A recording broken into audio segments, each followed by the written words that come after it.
اعوذ باللہ من الشیطان الرجیم بسم اللہ الرحمن الرحیم وتحسبهم ایقاظا وهم رقود ونقلبهم ذات اليمين وذات الشمال وكلبهم باسط ذراعيه بالوسيط۔ ہاں، ان کے کچھ احوال جبکہ وہ غار میں سو رہے تھے بیان کیے جا رہے ہیں۔ فرمایا گیا وَتَحْسَبُهُمْ أَيْقَاظًا، استحسبوا میں دو قراءتیں، فرماتے ہیں بفتح السین شامی وحمزۃ وعاصم غیر الاعشى۔ تو یہ چونکہ سمعہ اور حسبہ خود اس کے نام سے بھی باب ہے، اور سمعہ یسمعو سے بھی آتا ہے۔ قرآن مجید میں اس کا قراءت عاصم کے مطابق، قراءت عاصم روایت حفص کے مطابق یہ سمعہ ہی سے استعمال ہوا ہے۔ ہاں، تو یہاں ایک قراءت تحسبہم کی ہے باب حسبہ سے، اور سین کے فتحے کے ساتھ یعنی تحسبہم پڑھا ہے شامی اور حمزہ اور عاصم نے اعشا کے علاوہ۔ یہ عاصم سے تعلق رکھتا ہے، تو امام عاصم کے دو راوی ہیں شعبہ اور حفص۔ ہم جو قرات پڑھتے ہیں قرات عاصم بروایت حفص، لیکن ان کے ایک اور راوی بھی ہیں شعبہ، اور شعبہ کے ایک راوی ہیں اعشا، ٹھیک ہے؟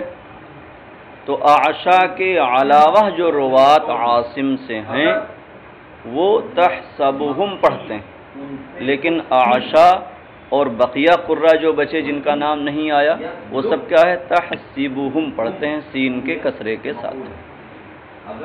ہو گئی بات؟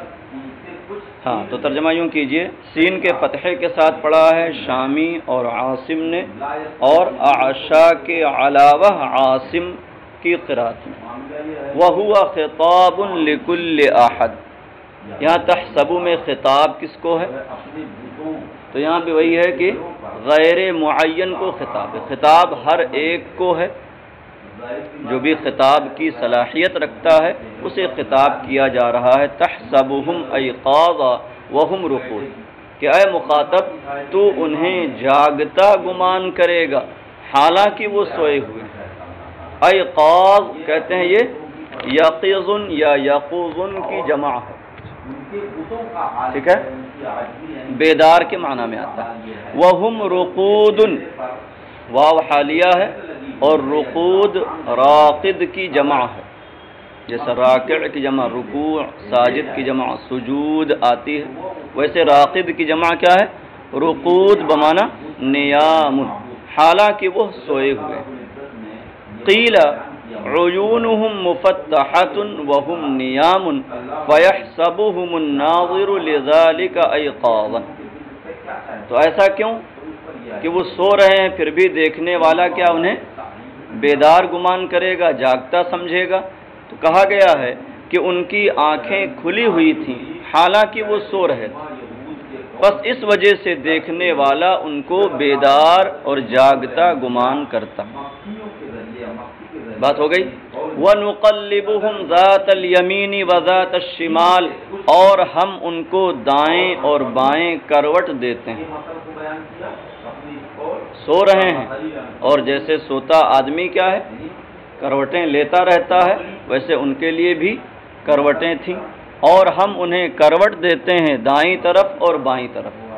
قیل لہم تقلبتان فی السنہ، تقلبہ یہ اسی نقلبو کا مصدر ہے، تقلیب اور تقلبہ باب تفعیل سے ہو گیا۔ ہاں، تو اس میں دو قول ذکر کر رہے ہیں۔ ایک قول یہ ہے کہ ان کے لیے سال میں دو کروٹیں تھیں، وقیل تقلبۃ واحدہ فی یوم عاشورہ، اور کہا گیا ہے کہ عاشورہ کے دن پورے سال میں فقط ایک کروٹ ہے۔ تو ایک سال دائیں طرف دوسرے سال بائیں طرف. ہاں مگر یہ چند اقوال ہیں جو یہاں بیان کیے گئے ہیں. قرآن مجید میں ایسا کوئی اشارہ نہیں ہے کہ ان کے لیے یہ چیز کبھی کبھی تھی. بس اتنا فرمایا گیا نقلبہم ذات الیمین و ذات الشمال، اور ہم انہیں دائیں اور بائیں کروٹ دیتے ہیں. تو یہ بھی ہو سکتا ہے کہ جیسا عادتاً سونے والوں کے لیے ہوتا ہے ویسا ہی رہا ہو، اور یہ بھی ہو سکتا ہے. واللہ اعلم بالصواب. وَكَلْبُهُمْ بَاسِطٌ ذِرَاعَيْهِ بِالْوَصِيدِ. ہاں باسط اس میں فاعل ہے بسط یبسط سے، جس کا معنی ہوتا ہے پھیلانا. ذراع کہتے ہیں ہاتھوں، سمجھ رہے ہیں، ہاتھ کوہنیوں تک یہ ذراع کہلاتا ہے. بازو جس کا ترجمہ کیا ہے گز سے کیا جاتا ہے نا. ذراع ہاتھ سے ہی پہلے پیمائش ہوتی تھی تو اس کا ترجمہ گز بھی کر دیا جاتا ہے، لیکن اصل معنی وہی ہاتھ کوہنیوں تھی. اور ہاں تو اسی ذراع سے تثنیہ. اور وصید کا دو معنی آتا ہے بالفناء او بالعتبۃ. صحن کو بھی کیا ہے وصید کہتے ہیں اور چوکھٹ کو بھی کہتے ہیں.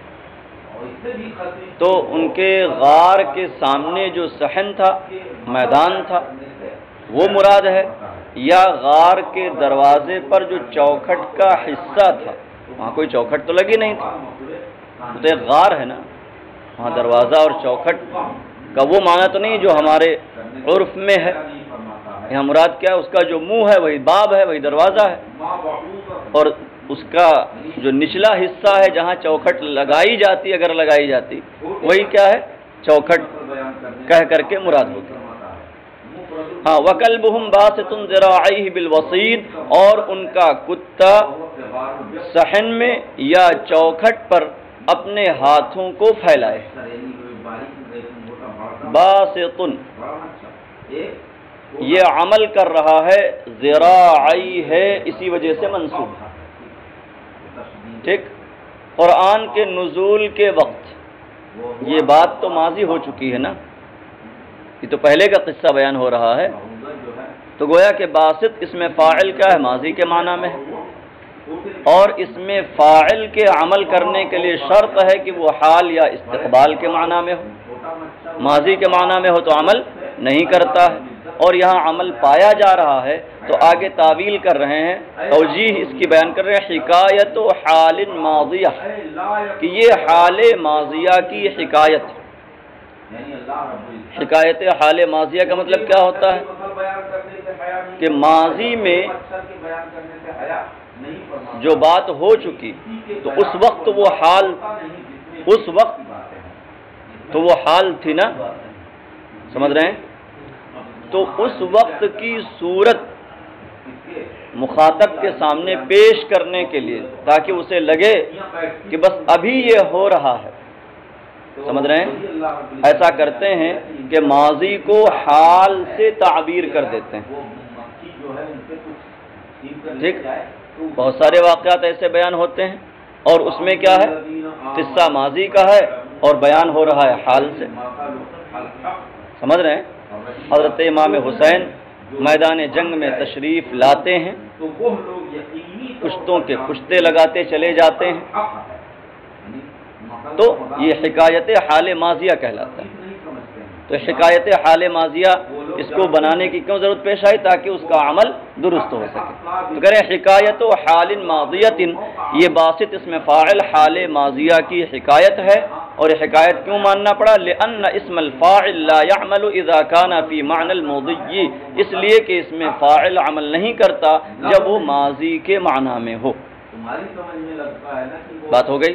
ہاں یہ الگ بات ہے کہ بعض نحویین کا مذہب یہ ہے کہ اس کے عمل کرنے کے لیے حال یا استقبال کی شرط نہیں ہے، تو ان کے نزدیک تعویل کی ضرورت نہیں پڑے گی. ہاں وسیط کا معنی بیان کیا؟ بالفناء او بالعتبۃ. فنا کا معنی صحن اور عتبہ کا معنی چوکھٹ. لو اطلعت علیہم لولیت منہم فرارا ولملئت منہم رعبا. اگر تو ان پر چڑھے اور ان کو دیکھے لولیت منہم فرارا تو تو ان سے بھاگ کھڑا ہو، ولملئت منہم رعبا اور ان سے تو روب سے بھر جائے۔ لملئت سمجھ رہے ہیں؟ فعل ماضی مجہول ملأ یملأ سے جس کا معنی ہوتا ہے بھرنا۔ لو اطلعت علیہم، اطلع یطلع کا اصل معنی ہوتا ہے چڑھنا، تو چونکہ پہاڑ میں وہ غار تھا تو ان کو دیکھنے کے لیے ضروری ہوگا کہ آدمی وہاں پر چڑھے اور پھر کیا ہے جھانکے یا وہاں تک پہنچے اور ان کو دیکھے، اس لیے یہاں اطلعت فعل لایا گیا۔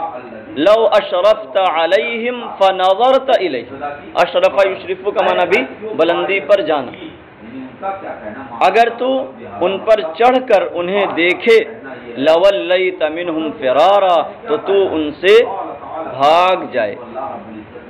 ولا یولی کا معنی لأعرضت عنہم وہربت منہم تو تو ان سے اعراض کرے اور ان سے بھاگ جائے۔ فرارن منصوب علی المصدر، فرارن یہاں پر کیوں منصوب ہے؟ کہہ رہے ہیں مفعول مطلق ہونے کی بنیاد پر، جہاں علی المصدر آئے تو سمجھ لیجئے اس سے کیا کہنا چاہتے ہیں؟ مفعول مطلق ہونا۔ منصوب علی المصدر یہ مفعول مطلق ہونے کی بنیاد پر منصوب ہے، تو مفعول مطلق کس سے ہوگا اور کیسے؟ مفعول مطلق کے لیے تو ضروری ہے کہ اسی معنی میں فعل مذکور ہو، تو یہاں کون سا فعل آیا اس کے معنی میں؟ کہتے ہیں لأن معنی ولیت منہم فررت منہم۔ ولا یولی کا معنی کیا ہے؟ اعراض کرنا، بھاگنا، تو اسی کے معنی میں ہے، اس لیے فرارن کیا ہے؟ اس سے مفعول مطلق ہو جائے گا، کیونکہ اس کے لفظ سے ہونا ضروری نہیں ہے، معنی میں ہونا کافی ہے۔ اسی لیے قعدت جلوسا یا جلست قعودا مفعول مطلق لا سکتے ہیں۔ ہو گئی بات؟ ہاں، تو کہہ رہے ہیں کہ لأن معنی ولیت منہم فررت منہم، اس لیے کہ ولیت منہم کا معنی فررت منہم ہے۔ بات ہو گئی؟ ولملئت منہم رعبا اور تو ان کی جانب سے روب سے بھر دیا جائے، یعنی انہیں دیکھے تو ان کی وجہ سے تو روب سے بھر جائے۔ لملئت میں بھی دو قرات، ایک قرات تو لملئت جو آپ پڑھ رہے ہیں وہی ہے، وبتشدید اللام حجازی، اور لام کی تشدید کے ساتھ حجازی قراءت ہے۔ یہ حجازی کون ہے؟ تو ابن کثیر مکی اور نافع مدنی جب ایک ساتھ ہو جائیں، مکی اور مدنی قاری، تو اسی کو حجازی قراءت سے تعبیر کرتے ہیں، کیونکہ مکہ اور مدینہ دونوں حجاز میں آتے ہیں۔ ٹھیک ہے، تو اگر نافع مدنی اور ابن کثیر مکی کا اختلاف رہے، الگ الگ قراءت رہے، تو مکیون اور مدنیون ہوگا، لیکن دونوں ایک ساتھ ہوں تو اسے حجازی سے تعبیر کریں گے۔ تو لملئت پڑھا ہے، لام کی تشدید کے ساتھ باب تفعیل سے، تو یہ باب تفعیل میں لے جایا گیا، جبکہ ملأ یملأ بھی متعدی ہی ہے۔ ٹھیک ہے، تو کہہ رہے ہیں باب تفعیل میں لے جایا گیا للمبالغہ، باب تفعیل میں جانے سے اس کے اندر مبالغہ کا معنی حاصل ہوگا، جیسے قتل یقتل کا معنی بھی قتل کرنا اور قتل یقتل کا معنی بھی قتل کرنا، لیکن اس میں کیا ہے؟ مبالغہ پیدا ہو گیا، خوب قتل کرنا، تو روب بہت زیادہ طاری ہو جائے، سمجھ رہے ہیں؟ اس لیے کیا اسے لملئت، اور یہ بنایا نہیں گیا ہے، قراتیں پہلے کی، قراتیں تو منزل من السماء ہے نا۔ آئی بات سمجھ میں؟ ہاں، دونوں میں فرق کے لیے یہ بیان کیا جا رہا ہے کہ مبالغہ کا معنی اس میں حاصل ہوگا۔ وَلَمُلِّئْتَ مِنْهُمْ رُعْبًا، اور ضرور ضرور وہ ان کی جانب سے روب سے خوب بھر جائے۔ رعباً منصوب ہے تمییز، تمییز کی بنیاد پر۔ وَبِضَمِّ الْعَيْنِ شَامِيٌّ وَعَلِيٌّ، رعبا عین کے سکون کے ساتھ قرات ہے، اور دوسری قرات شامی یعنی ابن عامر شامی اور علی کی قرات کیا ہے؟ عین کے ضمہ کے ساتھ ہے رعوبا، رعب ہو یا رعب دونوں کا معنی ایک ہے، وَهُوَ الْخَوْفُ الَّذِي يَرْعَبُ الصَّدْرَ، اور رعب اس خوف کو کہتے ہیں جو سینے کو بھر دیتا ہے۔ تو الذی یرعب الصدر، یہ خوف کی صفت قید احترازی نہیں ہے، صرف یہ صفت کاشفہ یہاں یہ بیان کرنا چاہتے ہیں کہ خوف کو روب کیوں کہا جاتا ہے؟ کریں روب کا اصل معنی کیا ہوتا ہے؟ بھرنا، اور خوف کیا ہے؟ سینے کو بھر دیتا ہے، سینے میں بھر جاتا ہے، اس لیے اسے روب کہا گیا۔ وَهُوَ الْخَوْفُ الَّذِي يَرْعَبُ الصَّدْرَ أَن يَمْلَؤُهُ، اور روب نام ہے خوف کا جو سینے کو بھر دیتا ہے۔ ایسا کیوں کہ اگر کوئی دیکھنے والا ان تک پہنچے اور دیکھے تو وہ ان سے بھاگ کھڑا ہو اور اس کا سینہ کیا ہے؟ روب سے بھر جائے۔ کہتے ہیں وَذَلِكَ لِمَا أَلْبَسَهُمُ اللَّهُ مِنَ الْهَيْبَةِ، اور اس کی وجہ، اس حیبت کی وجہ سے ہے جو اللہ تبارک و تعالی نے ان پر ڈال دی۔ البس یلبس کا معنی پہنانا ہوتا ہے، تو حیبت پہنا دی، مراد کیا ہے؟ حیبت جو ان کے اوپر طاری فرما دی، ڈال دی۔ او ایک مفہوم یہ بیان کیا گیا، روب کی وجہ کیا تھی؟ کہ اللہ تعالی نے ان پر ایسی حیبت ڈال دی کہ اگر کوئی ان تک پہنچ کر دیکھے تو وہ روب سے بھر جائے اور بھاگ کھڑا۔ او لطول اظفارہم وشعورہم وعظام اجرامہم، اور یہ بھی مفہوم بیان کیا گیا یا ان کے ناخنوں اور بالوں کے طویل ہونے کی وجہ سے اور ان کے اجسام کے عظیم ہونے کی وجہ سے۔ بس میاری ہاں، لیکن راجح قول وہی ہے کہ ان پر اللہ نے ایسی حیبت طاری فرما دی جس کی وجہ سے ایسا تھا۔ ان کے ناخن بڑے ہو گئے تھے، ان کے بال بڑے ہو گئے تھے، ایسا سمجھ میں نہیں آتا۔ بس میں رہی، کیونکہ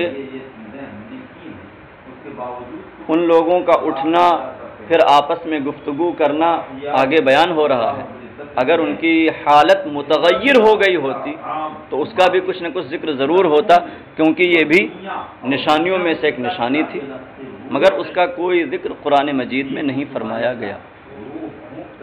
ہاں، مگر یہ ہے کہ مفسرین اس طرح کا بیان فرماتے ہیں کہ ان کے ناخن اور بال لمبے ہو گئے تھے، تو بعض روایات ہیں، ٹھیک ہے۔ وعن معاویہ انہ غزا الروم فمر بالکہف، حضرت امیر معاویہ سے مروی ہے کہ انہوں نے روم سے جہاد کیا، فمر بالکہف، روم سے مراد کیا ہوگا؟ رومیوں سے جہاد کیا، وہاں گئے اور رومیوں سے جہاد کیا۔ فمر بالکہف، تو ان کا گزر اصحاب کہف کے غار پر ہوا۔ فقال اريد ان ادخل، تو انہوں نے کہا میں اندر جانا چاہتا ہوں، داخل ہونا چاہتا ہوں۔ فقال ابن عباس رضی اللہ عنہما لقد قیل لمن هو خیر منك لولیت منهم فرارا، تو حضرت عبداللہ ابن عباس رضی اللہ تعالی عنہما نے فرمایا کہ ان سے لولیت منهم فرارا کہا گیا ہے جو آپ سے بہتر ہے۔ خطاب نبی کریم صلی اللہ تعالی علیہ وسلم کو مانا جائے تو ظاہر سی بات ہے آپ صلی اللہ تعالی علیہ وسلم سب سے افضل، سب سے بہتر ہے۔ تو حضرت ابن عباس رضی اللہ تعالی عنہما نے انہیں منع کرنے کے لیے، روکنے کے لیے فرمایا کہ ان سے لولیت منهم فرارا کہا گیا ہے جو آپ سے بہتر ہیں، تو آپ کیسے جا سکتے ہیں؟ آپ کا کیا حال ہوگا؟ تو وہ تو نہیں گئے، مگر یہ کہ ان کے حکم سے ایک جماعت اندر گئی تاکہ ان کے احوال کا پتہ لگائے۔ فدخلت جماعت بامرہ، تو ایک جماعت ان کے حکم سے داخل ہوئی۔ فاحرقتهم ریح، تو انہیں ایک ہوا نے خاکستر کر دیا۔ بعض روایتوں میں یہاں فاہلکتہم آیا ہے اور بعض روایتوں میں فاخرجتہم بھی آیا ہے، تو دو روایتوں کی صورت میں یہ ہوگا کہ وہ ختم ہو گئے، اور ایک روایت یہ بتاتی ہے کہ وہ اندر نہ جا سکے، فوراً باہر ہو گئے۔ اندر جانا چاہا تو ایسی شدید ہوا ان کو لگی کہ وہ باہر ہو گئے۔ اور احرقتہم ریح کا مطلب کیا ہے؟ نہایت گرم ہوا تھی اور اس ہوا کی لپٹ کی وجہ سے وہ وہیں خاکستر ہو گئے۔ فاحرقتہم ریح، تو ہوا نے انہیں خاکستر کر دیا، جلا ڈالا۔ بات ہو گئی۔ وَكَذَلِكَ بَعَثْنَاهُمْ لِيَتَسَاءَلُوا بَيْنَهُمْ، اور اسی طرح ہم نے انہیں اٹھایا۔ کس طرح؟ ذالکہ کا مشار الیہ کیا ہے؟ کس سے تشبیہ دی جا رہی ہے؟ وَكَمَا أَنَمْنَاهُمْ تِلْكَ النَّوْمَ كَذَلِكَ أَيْقَظْنَاهُمْ إِظْهَارًا لِلْقُدْرَةِ عَلَى الْإِنَامَةِ وَالْبَعْثِ جَمِيعًا، یعنی جیسے ہم نے ان کو اس نیند میں سلایا، اس نیند سے اشارہ کس کی طرف؟ انامتن ثقیلتن، پیچھے آیا تھا نا، جیسے ہم نے ان کو گہری نیند میں سلایا ایسے ہی ہم نے ان کو بیدار فرمایا، ان کو جگایا، اٹھایا۔ کیوں؟ للقدرت اظہارا للقدرت علی الانامۃ والبعث جمیعا، تاکہ سلانے اور اٹھانے دونوں پر قدرت کا اظہار ہو جائے، ہماری قدرت ظاہر ہو جائے دونوں باتوں پر۔ لیتساءلوا بینہم، یہ لام متعلق ہے بعثنا فعل سے، اور تساءل یتساءل باب تفاعل سے ہے، جس کی خاصیت تشارک، آپس میں پوچھنا، ایک دوسرے سے پوچھنا۔ لیتساءلوا بینہم، تاکہ وہ آپس میں ایک دوسرے سے پوچھیں۔ تو خاص صرف پوچھنے ہی کے لیے اٹھایا گیا نہیں، تاکہ وہ پوچھیں اور پوچھنے کے بعد پھر اپنے احوال جانیں اور پہچانیں، اور پھر انہیں پتہ چلے کہ اللہ تبارک و تعالیٰ نے کتنے انعامات ان پر فرمائے، تو ان کے ایمان اور یقین میں اور اضافہ ہو جائے اور شکر کریں وہ اللہ کے انعام و احسان پر۔ تو جو سبب ہے اسے ذکر کیا گیا، جو مسبب ہے اسے چھوڑ دیا گیا۔ لیتساءلوا بینہم، یہ سوال کیا بنے گا؟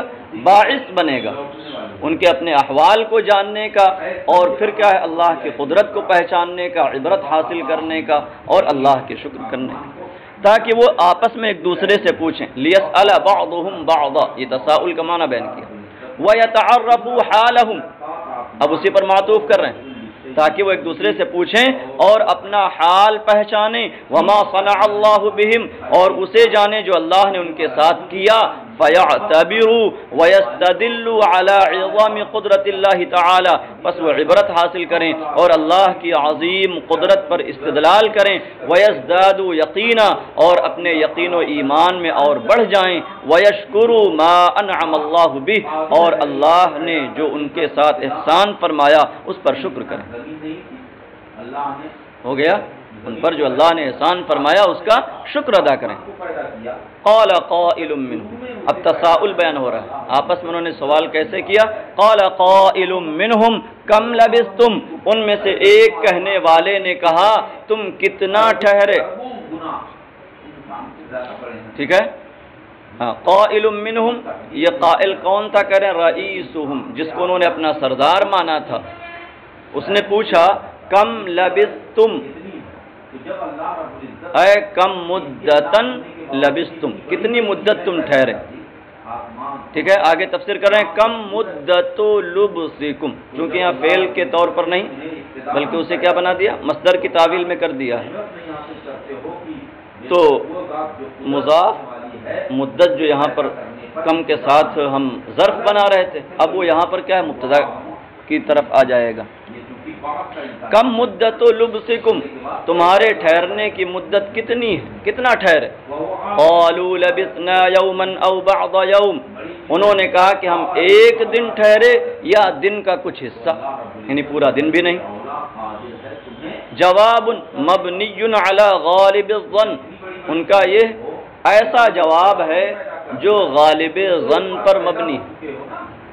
انہوں نے ایک اندازہ لگایا اور غلبہ ظن کی بنیاد پر کہا لبثنا یوما او بعض یوم، اور قرآن مجید نے ان کے جواب کو بیان فرمایا جو ظن غالب پر مبنی ہے۔ اس میں اس بات پر دلیل ہے کہ ظن غالب کی بنیاد پر کوئی بات کہی جا سکتی ہے، قول کیا جا سکتا ہے، جسے اجتہاد کہتے ہیں۔ اجتہاد میں مجتہد کیا کرتا ہے؟ ظن غالب کی بنیاد پر ہی تو کوئی قول کرتا ہے، کوئی بات بیان کرتا ہے۔ ہاں تو وہی آگے کہہ رہے ہیں وفیہ دلیل علی جواز الاجتہاد والقول بالظن الغالب، اور اس میں دلیل ہے اجتہاد کے اور ظن غالب کی بنیاد پر قول کرنے کے جائز ہونے پر۔ قالوا ربکم اعلم بما لبثتم، انہوں نے کہا تمہارا رب تمہارے ٹھہرنے کی مدت کو خوب جانتا ہے۔ اعلم صیغہ تفضیل ہے، خوب جاننے والا ہے۔ بما لبثتم بمدت لبثکم، اس میں کیا ہوا کہ ما کو مصدریہ مانا ہے، تو ما لبثتم لبثکم کے معنی میں ہو گیا، اور اس سے پہلے ایک مضاف مقدر ہوگا بمدت لبثکم۔ انہوں نے کہا کہ تمہارا رب تمہارے ٹھہرنے کی مدت کو خوب جانتا ہے۔ انکار علیہم من بعضہم، تو ایک فریق نے کہا لبثنا یومن او بعض یوم، دوسرے فریق نے کہا ربکم اعلم بما لبثتم۔ تو دوسرا فریق جو کہہ رہا ہے اس کی یہ بات کیا ہے؟ ان لوگوں کا انکار ہے جو تم کہہ رہے ہو کہ ایک دن یا کچھ کم ہی ٹھہرے، ایسا نہیں ہے۔ انکار علیہم من بعضہم، ہو گیا یہ ان پر ان کے بعض کی جانب سے انکار ہے۔ تو ان کو کیسے پتا چلا کہ ہم ایک دن یا اس سے کم نہیں ٹھہرے ہیں؟ بھئی انکار کرنے کا مطلب یہی نہ ہوا کہ ایسا نہیں ہے۔ کأنہم قد علموا بالادلہ او بالہام ان المدت متطاولہ، گویا کہ انہیں دلائل کے ذریعے یا الہام کے ذریعے یہ معلوم ہو گیا کہ مدت طویل ہے اور کتنی مدت ہم ٹھہرے ہیں، وَأَنَّ مِقْدَارَهَا لَا يَعْلَمُهُ إِلَّا اللَّهُ، اور یہ کہ اس کی مقدار کو اللہ کے سوا کوئی نہیں جانتا۔ اس لیے انہوں نے کیا کہا؟ رَبُّكُمْ أَعْلَمُ بِمَا لَبِثْتُمْ، بات ہو گئی۔ وَرُوِيَ أَنَّهُمْ، تو اصل بات یہ بیان کر دی کہ کچھ لوگوں نے اپنے ظن کی بنیاد پر کہا لبثنا یومن او بعض یوم، لیکن دوسرے لوگوں کو دلائل کے ذریعے یا الہام کے ذریعے یہ اندازہ ہوا، پتہ چلا کہ وہ تھوڑا نہیں ٹھہرے ہیں، زیادہ ٹھہرے ہیں، لمبی مقدار، لیکن وہ مقدار کتنی ہے یہ صرف اللہ تعالی ہی جانتا ہے۔ اس لیے انہوں نے جواباً کہا ربکم اعلم بما لبثتم۔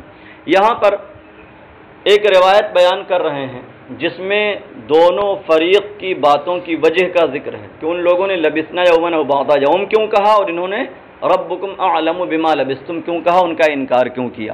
ورویہ، اور یہ بھی مروی ہے کہ وہ لوگ غار میں داخل ہوئے صبح کے وقت، دخلوا الکہف غدوۃ، ٹھیک، وکان انتباہہم بعد الزوال، اور ان کا بیدار ہونا، ان کا اٹھنا سورج ڈھلنے کے بعد پایا گیا۔ فظنوا انہم فی یومہم، تو ان کا گمان یہ ہوا کہ یہ اسی دن میں ہیں، جس دن آئے تھے اور لیٹے تھے اسی دن اٹھ گئے ہیں، تو انہوں نے کہا لبثنا یومن او بعض یوم۔ فلما نظروا الى طول اظفارهم واشعارهم قالوا ذلك، پھر جب انہوں نے اپنے ناخنوں اور بالوں کے طویل ہونے کو دیکھا تو وہ بات کہی ربکم اعلم بما لبثتم، ان کو اندازہ ہوا کہ نہیں وہی دن نہیں ہے، تو بہت دن گزر چکے ہیں۔ بات مکمل ہو گئی۔ وقد استدل ابن عباس رضی اللہ عنہما على ان الصحیح ان عددهم 7، اصحاب کہف کتنے ہیں سمجھ رہے ہیں؟ آگے ان کی تعداد کے سلسلے میں لوگ مختلف ہوں گے، اختلاف کریں گے، اس کا بیان آ رہا ہے، لیکن حضرت ابن عباس رضی اللہ تعالی عنہما کا قول یہ ہے کہ ان کی تعداد 7 تھی، تو اس پر انہوں نے اس آیت سے بھی استدلال فرمایا، اسی استدلال کو ذکر کر رہے ہیں۔ اور حضرت عبداللہ ابن عباس رضی اللہ تعالی عنہما نے اس بات پر استدلال فرمایا ہے کہ صحیح بات یہ ہے کہ ان کی تعداد 7 تھی۔ کیسے استدلال فرمایا؟ لأنه قد قال في الآية قال قائل منهم كم لبثتم، اس لیے کہ آیت کریمہ میں فرمایا قال قائل منهم كم لبثتم، ان میں سے ایک کہنے والے نے کہا کم لبثتم، وهذا واحد، ٹھیک، ایک کہنے والا ہے تو کہہ رہے ہیں وهذا واحد، اور یہ واحد ہے۔ وقالوا في جوابه لبثنا يوما او بعض يوم، اور اس کے جواب میں کچھ لوگوں نے کہا لبثنا یومن او بعض یوم، قالو کے ساتھ ہے نا، قالو لبثنا یومن او بعض یوم، وہو جمع، اور یہاں قالو آیا ہے جو جمع ہے، واقلہ ثلاثہ، اور جمع کے کم سے کم افراد کتنے ہوتے ہیں؟ 3، اور اس کی کم سے کم مقدار کیا ہے؟ 3 ہے۔ ثم قال قالوا ربکم اعلم بما لبثتم، پھر کیا آیا ہے؟ قالوا ربکم اعلم بما لبثتم، دوسرے کہنے والوں نے کہا کہ ربکم اعلم بما لبثتم، وهذا قول جمع آخرین، اور یہ دوسری جماعت کا قول ہے، تو وہ بھی کم سے کم کتنے ہوں گے؟ 3 ہو گیا۔ 2 قالو آیا نا، ایک قالو لبثنا یوما او بعض یوم، دوسرا قالو ربکم اعلم بما لبثتم، تو وہاں بھی جمع ہے یہاں بھی جمع ہے، اور جمع کا اطلاق کم سے کم 3 پر ہوتا ہے، تو 3 وہاں اور 3 یہاں اور 1 وہ، کل کتنے ہو گئے؟ فصاروا 7، تو کل 7 ہو گئے۔ تو پتہ چلا کہ اصحاب کہف کی تعداد 7 ہے۔ بات ہو گئی؟ ہاں، تو یہ ان کے سوال کا بیان ہو گیا۔ اب اس کے بعد کیا ہوا اسے اگلے سبق میں پڑھیں انشاءاللہ۔